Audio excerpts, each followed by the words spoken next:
Hindi mapigilan ni PDP spokes Attorney Ferdy Topacio ang kanyang tuwa matapos siyang formal na sampahan ng kaso ni Senadora Risa Nag-aay naman Hontiveros. po ako ng kaso dito sa Department of Justice. Kaso po, isa, laban kay Michael Maurilio, at yung isa namang kaso, laban sa 6 na vloggers at si Attorney Ferdinand Topacio. So, ayon sa aking legal team, ang nararapat na kaso ay cyber libel.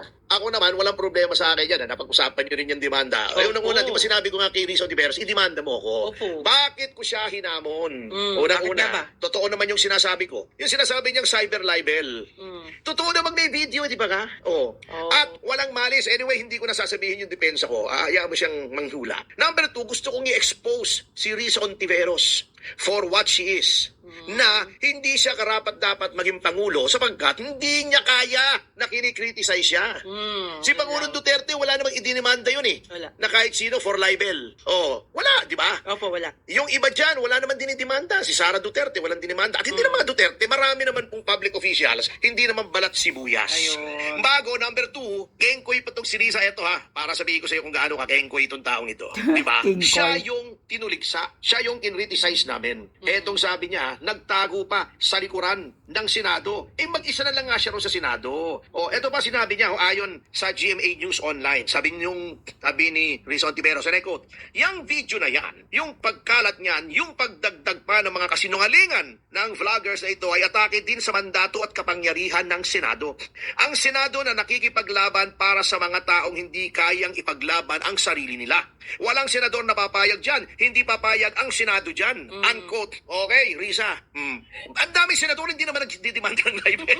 Bakit sinama mo yung Senado? Number 2, ikaw ang ini-criticize. Bakit sinama mo yung Senado? Ba't nagtago ka sa likod ng Senado? Insecure match? Number 3, di ba sinabi mo kay Attorney Reginald Tongol, bakit mo, you do not speak for the Senate? Wala naman sinasabi si Attorney Tongol na he is speaking for the Senate. Now, you are speaking for the Senate. Sasabihin mo hindi papayag ang Senado dyan. Wala man naman nagsasabing ibang senador kundi ikaw na hindi sila payag eh. Risa Hontiveros, you also do not speak for the Senate. Bakit yung ayaw mong gawin ng ibang tao, ginagawa mo? Yan, na-reveal na kung anong tunay na pagkatao mo, Risa Hontiveros. You cannot take criticism.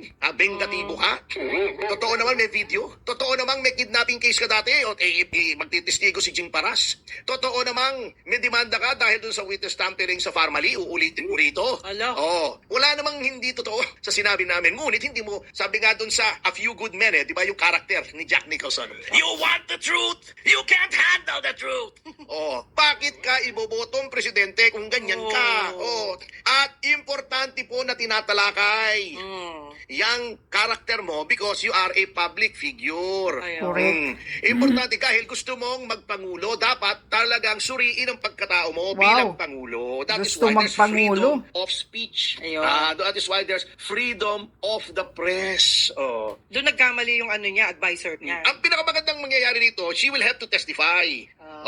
Maghaharap kami sa hukuman. Wala sa Senado. Wala. At kung ayaw niya mag-testify, tatawagin ko siya as hostile witness.